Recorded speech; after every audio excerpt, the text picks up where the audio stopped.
Hi guys, Tim from Vaping World here. I have today a little bit of a task on my hands. I've been using my IPv3 quite a lot, and the main reason is the self-adjusting 510 connection on the top just makes it really easy to swap out devices on it.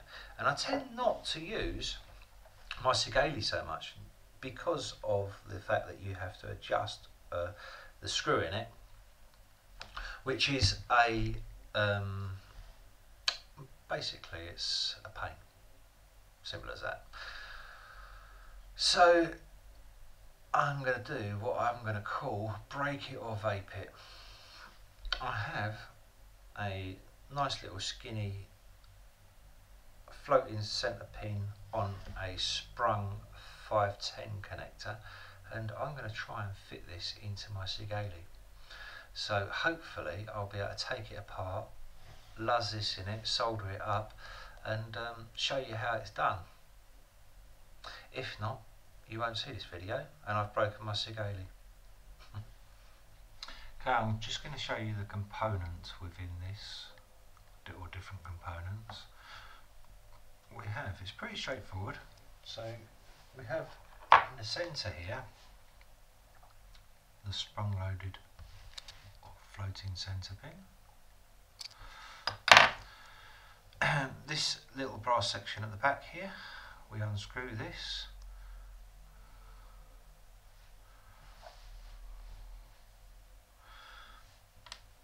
Inside there you can see the first thing we have is the spring, and then we're going to have the pin. There we go. That's the pin. You can see now that's hollow, and you can see that this section here is made of a non-conductive material. So this section here is non-conductive, this section here all the way through will be the negative. So anything inside here is a positive. Now I'll show you what we'll do with this pin, but I need to put that to one side for the moment. We then have our locking ring. Now this brass locking ring will be what we use to actually lock it to the device. So the intention would be we would fit this down on the device and we would clamp it up with this brass locking ring. That is our negative. We're going to solder to the negative. Where I don't know yet, possibly even on the nut, but I've got to try and work that out. Then we've got our insulator, and we're going to put our wire inside here, and we're going to solder directly onto the base of this floating centre pin. So let's have a look at the Sigelei and start taking that apart. Okay, so let's get rid of our silicone sleeve. I've already taken the screws out of the back panel on this. Back cover off, batteries out.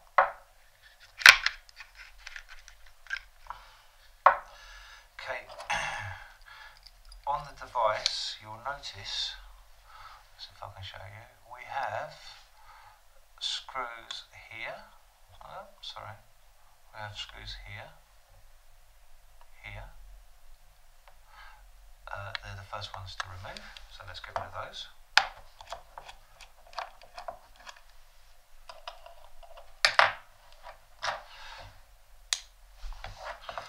I use you can use what you like, but I use the magnets to throw the screws in here because I know they can stick to those pretty well and I'm not going to be losing them.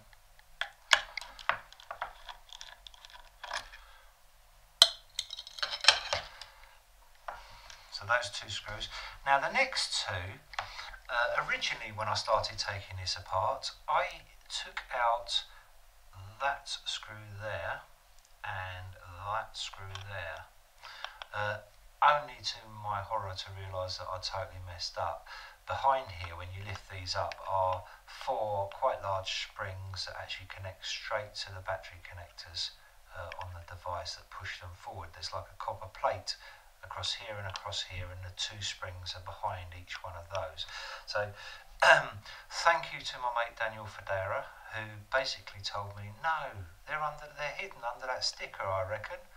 And lo and behold, I pulled back the stickers, and hidden behind those stickers were the screws that we need to remove the next ones, which I wouldn't have found. I would have broken it by this point. So cheers, Daniel, again, you're a star. So you'll notice there's two little stickers there. Let's unscrew these little screws in here. Okay. I use this tab to pull it up with. There, quite handy. And as we remove it, there we go, there's the inside. Now you can see from here, all we have is our positive and our negative leads going back to the chip from here. So obviously positive being the red, negative being the black.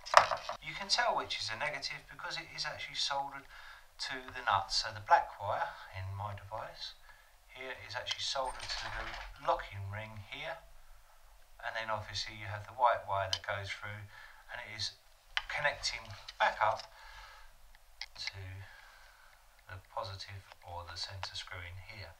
So I will show you this as we'll take it apart, but now what I need to do is I need to actually apply some heat to that negative to be able to release this nut here.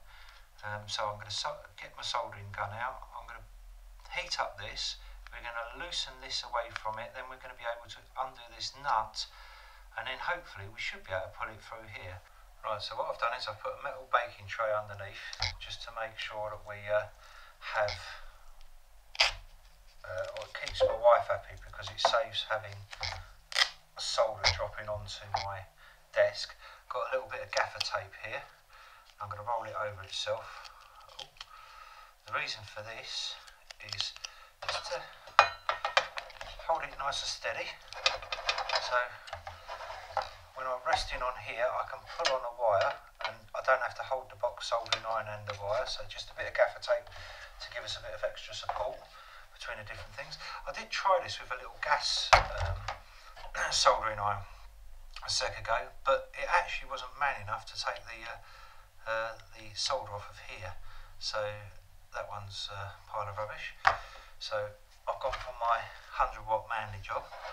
So here we go. And hopefully we can get this hot enough to undo that connection and get the nut off of it, the locking nut off of it.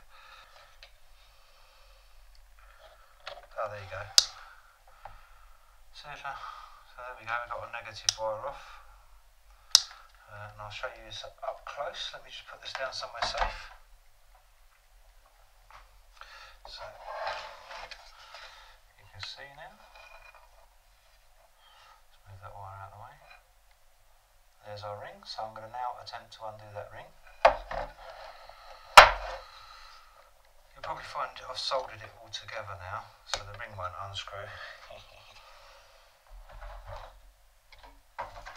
So long nose pliers look to be the job.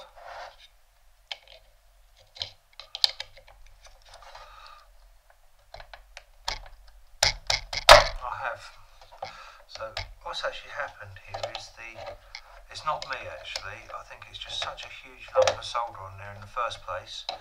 The locking ring is actually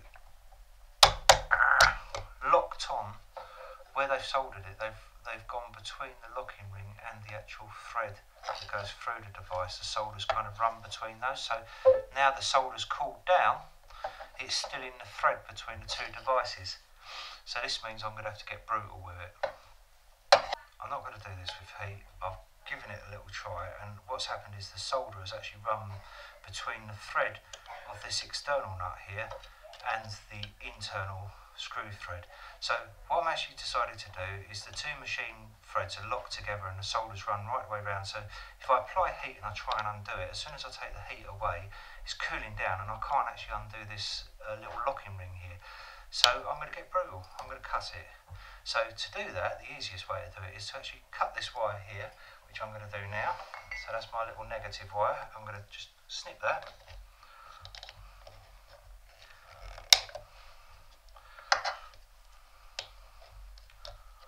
There we go. So the wires are right out of the way now. So what I'm going to now try and do is I'm going to now try and I'm just going to basically cut along here with a little Dremel tool or something like that, just to be able to ease this ring off, because otherwise I'm just going to get angry with it, which normally works anyway, but by hook or crook I don't need this, so that I'm going to cut away. I'm obviously wearing safety goggles for this point here, and ear defenders, and reinforced underpants as well.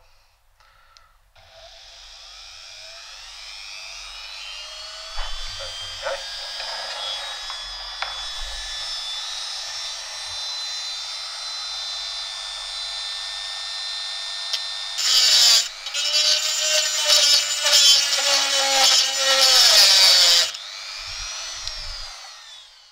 So hopefully you can see this okay. Oh, there you go. Cool, that solder's gone right inside. Really has. Quite surprised by that. It's good in a way from the original's point of view, because you want a decent fixed joint in there, but obviously from my point of view, in bestialising it, that's exactly the opposite to what I want. So we should. There we go. You can see the locking ring is now moving. There we go. Yeah, I was right. There we go. That's the little locking ring. I did get out a hammer, amongst other tools. I managed to get a small spanner. This is an 8mm spanner.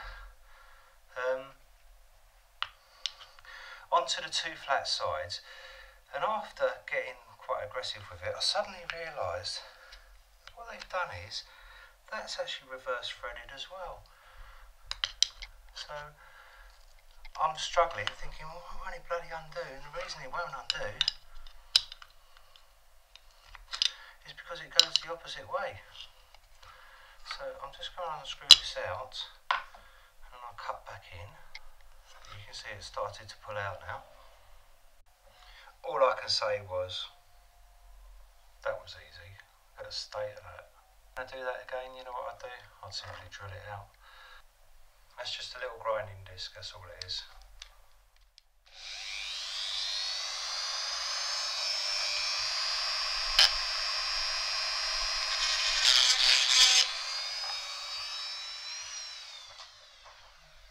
So the reason I'm doing that obviously is because this is not reverse threaded, and this was. So that should, lovely. That fits in there nicely. Perfect, exactly what we want. So next bit, clean the decks, get ready for a bit of soldering. Okay, so the first thing we need to do is we need to put our locking nut on the positive wire, followed by our little brass cup section with the flat side of the cup facing down onto the wire. This is a little bit tight, but if you give the heatproof sleeving a little bit of a yank just to stretch it out to thin it slightly, you can actually wiggle it on there. Perfect. Then we're going to need our spring on there.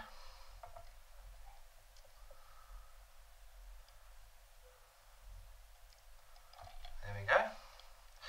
Now, we don't need to worry about this section here at the moment. All we need to do is we need to get this little brass pip, the connection, and we need to solder that onto the end of the positive wire there. So I need to grip hold of this with something that's pretty heat proof and get my soldering bits ready. Okay, if you've never soldered before, important thing is actually to have your joints as clean as possible. And this is some flux here. Flux is an acid which basically will clean up the electrical component and actually make the solder flow easier. And then you need solder. Very flexible, very soft. Please don't go making a coil out of this and sticking a bit of wick through it, because it won't work. And obviously you need to apply heat with a soldering iron. I do have a gas soldering iron I'm going to try and do it with, because it's much more manoeuvrable than the electric one, but I don't know if it's going to get up to the right degrees. The gas ones only tend to go up to, or my one only goes up to about 70 watts in power, whereas this little baby will do it up to about 100 watts. In fact, I'm just going to stick with the electric one. That one's out, so I'm going to use it. So let's get cracking with that. So same again, I've stuck this down with a bit of duct tape just to hold it nice and straight, and saves me a pair of hands. I'll stick that in a pair of long nose pliers. That's good enough for that. Start heating up the soldering iron. Now, I always use a little brush. I find it quite handy. I've got a tiny little brush that I use with the flux. It's something that plumbers always do. I always put a little bit of flux on the end of the cable there. Keep it clean. Now, you can, if you want, dab the end of your solder into there. Doesn't matter, it'll burn off as soon as you've got some heat around it. You can tell when your soldering iron is hot enough because you will get smoke. It's as simple as that. So, easiest way I find to do it, bearing in mind I'm short of a pair of hands here, is to actually put some solder straight onto the end of the wire first so it's loaded up. So here we go.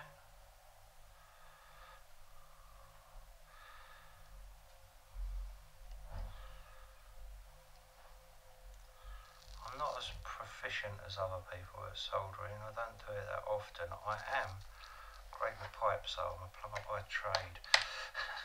So it does help from one point of view. So here we go.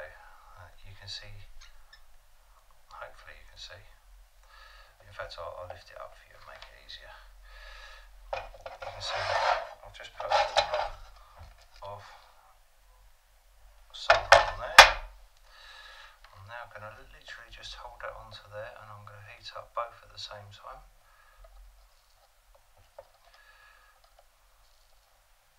The reason I'm doing it this way is because it's got a little hole in it.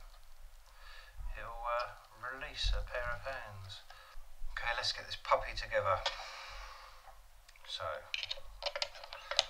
510 first, locking ring, seconde.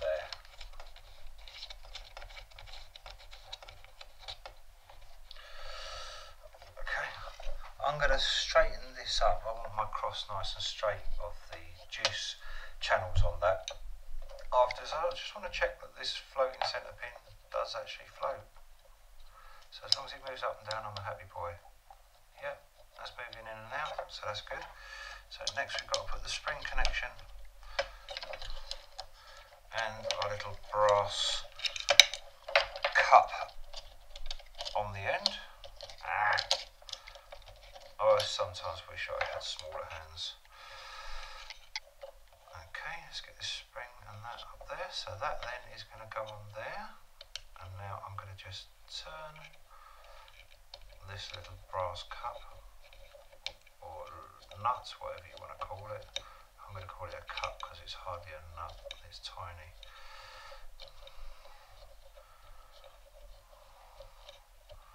Oh yeah. There we go. So that's actually nice on there. Now we're going to test and see whether this centre pin is doing its Muhammad Ali. We want to know it floats. So here we go.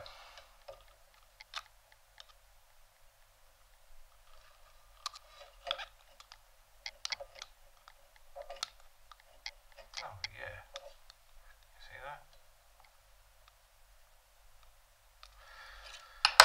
I'm going to quickly chuck an Atty on there.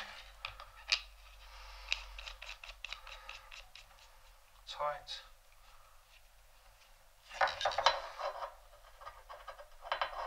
Yep. That is working nice. Okay.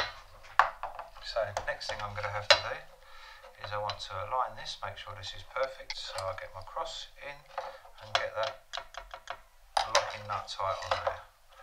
What I did, this is where I'm at, I removed this brass section here, unscrewed it, pulled out the spring, the wire and the centre pin from here, put a decent 12mm ring spanner on it, gave it a very good tighten. You can see I'm nice and straight on the top there now. So all we have left to do is to solder that onto the nut, like that, for our negative connection. Neaten up the wires, and then I'm going to put it all back together. I have done a continuity test, so I've checked that this is not touching this in any way, shape or form, so the negative and positive aren't touching, so there's no circuit there. I'll quickly show you. So there's my meter there. You can see when I touch these together, we're getting a signal. There we go. So we'll only get a connection when we touch the two negatives together, but nothing between positive and negative, so that's all cool. So I now know that that's fine. I will then attach the negative lead on, and we can start properly putting it back together. So on here, I need to put a little tab on the end of my wire.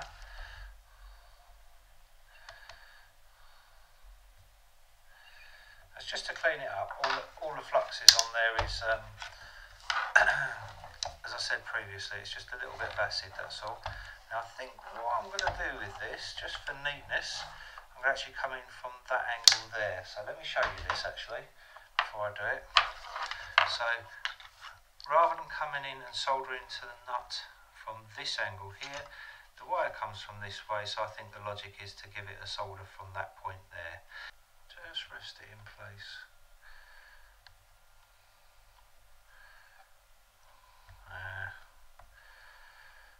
As always, I'm doing this in reverse to try and show you, whereas I might be better off just soldering this, turning it round so I can see what I'm doing. Oh, there you go, that's done.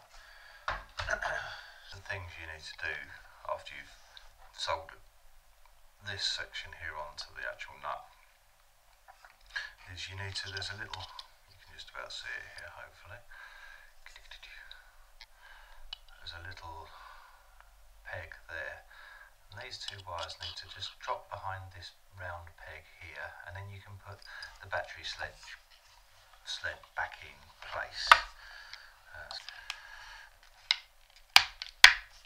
There we go.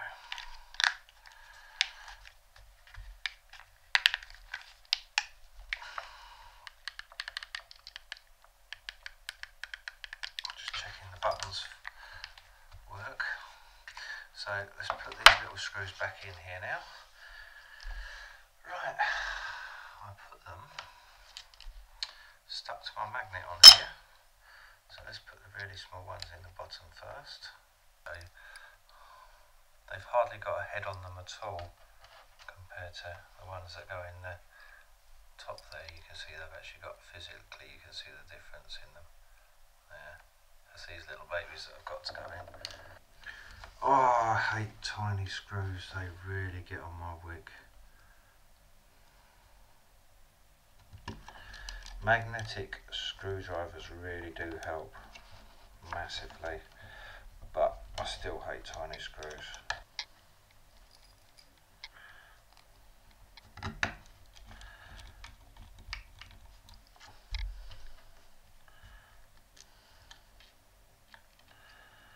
Okay, I don't know why I'm even bothering to record this, because you can see how to put the screws back in, that's the easy bit. I'm just going to chuck the back cover and make sure it sits nice and flush as it's meant to. Yeah. If you don't see me finish the end of this video, then you know that I have blown myself out. I know you won't, because I won't be able to publish it. Okay, I'll be back. I've stuck my troll on there.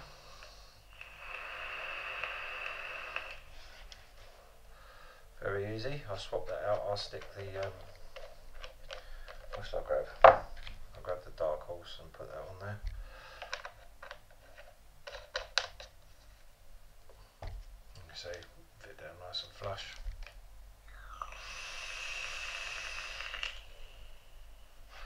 So I'm a happy boy, problem solved. I bought that floating 510, or as they call it here, a spring-loaded 510 connector. Bought it from stealthvape.co.uk. It cost me £3.99. How difficult was that to do as a total process? Well, to be honest with you, fairly difficult. Mainly due to me not actually understanding how it was put together. The first part, which I found very difficult, was actually I suppose it was getting rid of what they'd done is when they'd soldered the connections on there, the solder had also ran inside between the nut and the thread, which just basically made it impossible to get the locking nut off that went over here. They actually had a reverse thread on the 510 connection as it screwed in through as well, which confused me. So there was two things there really. If I was to do that again, I probably would have just drilled down through the centre, to be honest with you, and just gone bang straight through, got rid of it, not mucked about with that in any way, shape or form. Just want to say thanks again to Daniel Federa for pointing out where the screws were under the stickers. Always look under the stickers, because I sat there, I must admit I sat there, I took the screws out that I could see. I took out the first two screws I took out were on the at the ends of the batteries. Pulled those out and I had copper springs flying everywhere, which he found highly amusing. And then the soldering at the end, I found the soldering to the brass ring a bit difficult. So what I did do is I put a couple of the strands behind the brass locking nut as I actually tightened it up to hold the wire in place securely while I soldered. So that was about it really. Apart from that, I was happy with it. Everything went fairly smoothly. How long did it take me in total? Well, actually I've had to break in between, so because I'm recording as well as doing it. If I was doing it without doing the recording or anything like that, I would have thought I'd probably complete that task in total in about an hour at max. So if you're confident in soldering, then why not do it? Why not convert it? Or treat it as your first task to learn. It wasn't that difficult and the device looks great. I did, when mucking about with it, scratch up under where the 510 connection goes, but because it's got a nice big disc on it, that covered up where I scratched it. So not that I was too bothered anyway, you know, devices get knocked and scraped, don't they? So yeah, there it is. I'll put a link to where I got that connection, the connector from, in the comments or on the video, and I'm sure you'll be able to get them all over the place anyway, but that's the one I used. What would I do differently? I probably would use the Fat Daddy one with the little brass tab connection to solder to with a hole in it. I think that would be a lot easier than what I did, to be honest with you, trying to solder to the brass nut. That's it. Thank you very much for watching as usual, and see what else we've got coming up. We've got a billow review coming up. That's what we've got coming up next, a review on a billow, and we've got a couple of juice reviews and loads of other stuff. See you later. Bye.